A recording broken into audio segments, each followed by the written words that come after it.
इदं सुरूपं तथा वा कलत्रं यशश्चारुचित्र धनं मेरुतुल्यम् मनश्चेन लग्नं गुरोरङ्घ्रिपद्मे ततः किं ततः किं ततः किं ततः किम्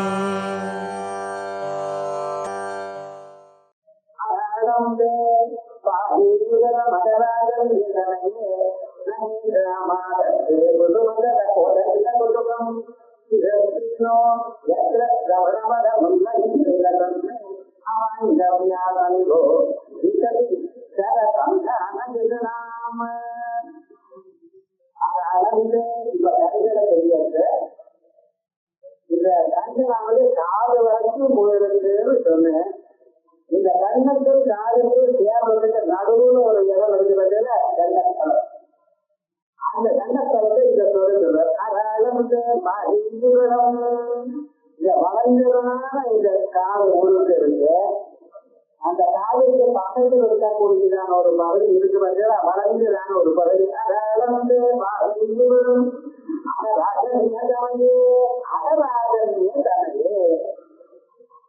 சிவவானுடைய பெருமை. அது சிவவான் எப்படிப்பட்டவர் அப்படின்னா, மலைகளுக்கெல்லாம் ராஜா, ஜம்முனா போகிறது, அகம் செல்லாதது, உலகத்திலேயே இருக்கிறது. அதை அந்த மலைகளுக்கெல்லாம் ராஜா அகராஜா, சிவவா. அந்த அகராஜாவுடைய பெண் அகராஜன் மலைக்கு பிறந்தவரை இல்லை, சோத்திரமா தெரியல. அந்த சிமாலயம் இருக்கிறதுல அது பனி பொருளிலே இருக்கிறது. அந்த பனியால உருகி கங்காஜலம் வந்தது. அந்த கங்காஜலம் நடத்தவாழ எல்லாருக்கும் தெரியும். கங்கையிலே நீங்க ஸ்நானம் பண்ணணும்னு இல்லை, கங்கையை நினைச்சா வரும். மதுராவத்துல இருந்து கங்கையிலான காரை போடுவான். அவ்வளவு நீங்க கங்கா ஜலமானது ஒரு டிராப் இந்த செகண்ட் வரைக்கும் பண்ணின பாவங்கள் போயாச்சு. அது அடுத்த செகண்ட்ல பாவம் அது போகாது, மறுபடியும் நீங்க அவர்கள்.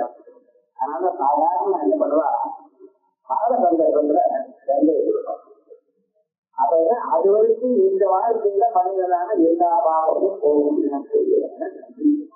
வெங்காயத்தை கொடுக்கலாம், துளசி தீர்க்கத்தை கொடுக்கலாம். துளசியில நம்ம ஏதோ சாதாரணமா நினைச்சிருக்கோம். அந்த துளசிக்கு அவ்வளவு மதிப்பு. அப்படி நீங்களா அந்த துளசியானது சேமத்தை கொடுக்கும், மனசுல ஏகாந்திரத்தை கொடுக்கும். இப்படி சிலதெல்லாம் சொல்லியிருக்கோம். அந்த கங்காதியை எங்கிருந்து வர தெரியுமா, இந்த கங்கோத்திலிருந்து வர நீங்க எல்லாம் காய்ச்சல் அங்க போறேன். இந்த கங்கை பிறந்த இடம் பார்க்கணும், மூலத்தம். இங்க போனா என்ன, அங்க போனா என்ன சொல்ல, இங்க வாழ்ல இங்கிருந்து வருது, இங்க இடம் எப்படி இருந்தது, இது மேல ஒரு 50 பேர் உள்ள போகணும். அது நான் மதுராவே இவ்வளவு கதை பண்ணிக்க மாட்டேன். குறிப்பாக என்ன அங்க போனா ஆறுகள் தெரியல உங்களுக்கு.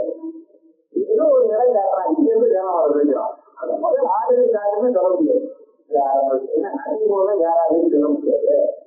ஆனா அங்கிருந்து வரக்கூடியதான அந்த ஜலம் இருக்க எல்லாரையும் தூய்மையாக்குறது. இன்னொன்று என்னங்க, மனசுக்கு தாபம் கொதிக்கிறது மனசு. இந்த கொதிக்கிற மனசானது நமக்கு காமிச்சு கொடுக்கறது அங்க இருக்கிறது. அந்த சிவாலயத்தை போய் பார்த்தாலே போதும், உங்க மனசுக்கு ஒரு சந்தோஷம். அங்கிருந்து வரவும் அந்த பார்த்தாலே போதும். இந்த உயர்ந்ததான ஒரு மலை அங்க போய் பார்த்தாலே மனசுக்கு குளிர்ச்சியா இருக்கும். குளிர்ச்சி மனசுக்கும் குளிர்ச்சியாக அந்த விமானத்தான் பரமேஸ்வரர் பார்வதிதான் அங்கே வாழ்ந்துட்டாங்க. எல்லா தேவதைகளும் அங்க இறங்குன்றத அப்படிப்பட்டதான அந்த மக ராஜாவுக்கு பிறந்தையே.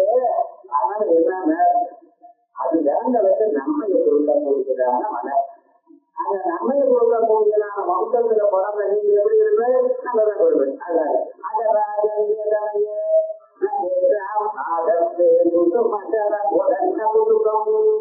இது பாரத வாழ்க்கைன்னா உங்க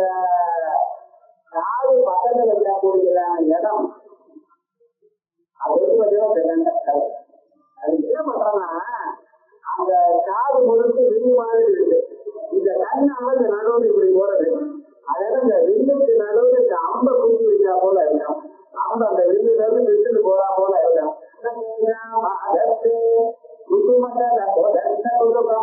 அது எப்படி மன்மதன் வைத்ததான ஒரு பானமோ இது அப்படின்னு ஒரு ஆச்சரியத்தை கொடுக்கலாம். அந்த காதுக்கு நடுவுல இந்த கண்ணாவது அது வரைக்கும் போயிட்டு இருக்கு. இந்த அம்பு அந்த காதுக்குள்ள வச்சு காது நிலக்கூடிய நாங்க வில்லுக்குள்ள ஏற்றி வைக்கப்பட்டிருக்கோ அது போய் இங்கேயாவது விழுந்துருவோம் அப்படின்னு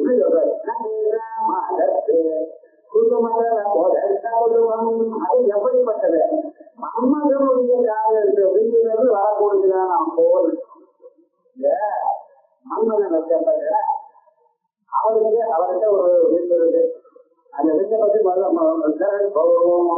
அப்படிங்கிற சொல்றதே நான் தெரிவித்தேன். ஆனா அந்த அம்பு மேல எழுதுவன் எவ்வளவு பெரிய ருசியா இருந்தாலும் இருந்தாலும் அவருடைய மனசுல கணக்கத்தை உண்டு பண்றது அப்படின்னு மன்னனுக்கு நல்லது. எல்லாரையும் தெரிஞ்சவர்களுக்கு இருக்கான். எல்லாருடைய மனசையும் கணக்கவர்களுக்கு இருக்காரா மன்மதன். என்ன பண்றது அதுவும் வீழ்ச்சி இருக்கு. அப்பதானே மனுஷன் சம்சாரத்துல வாழ்ந்துருப்பேன். அந்த மன்மதனுடைய பானமோ அப்படின்னு ஒரு ஆசையை உண்டு பண்றது அவ்வளவு அழகா இருக்கு.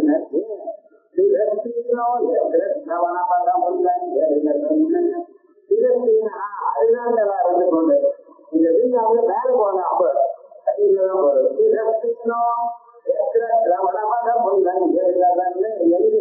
சிரவணபதம் நாலு வழியாக இருந்து கொண்டு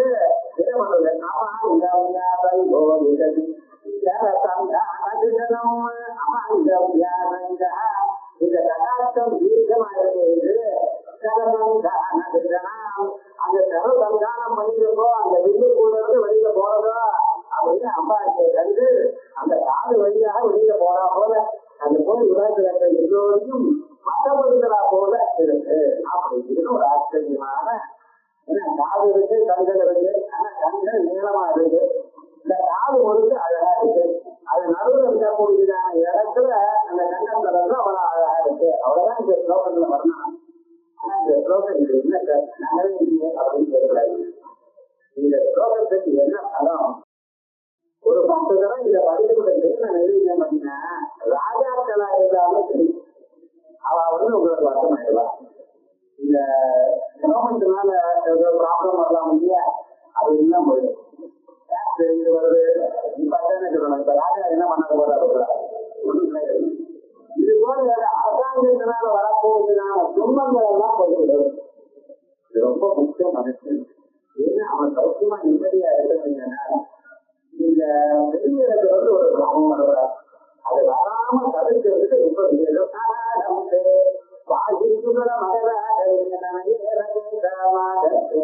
யாருக்குமா இப்படிப்பட்டதான ஒரு வியப்பை கொடுக்காது.